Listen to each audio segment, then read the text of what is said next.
Okay, I'm doing Chapter 4, Case Problem 3. For number 1, it asks to prepare a new statement of cash flows. So we go to Company and Financial. Down at the bottom is Statement of Cash Flows. It asks for the date to be from January 1st, 2012 to January 31st, 2012. Then it asks to take off the date and time prepared. So we uncheck both of those. And then we would memorize it in a group.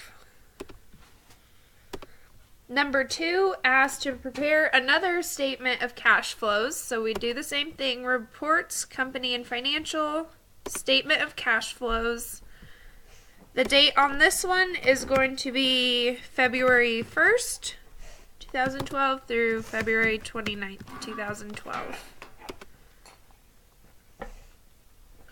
It asks to make it as a right page layout.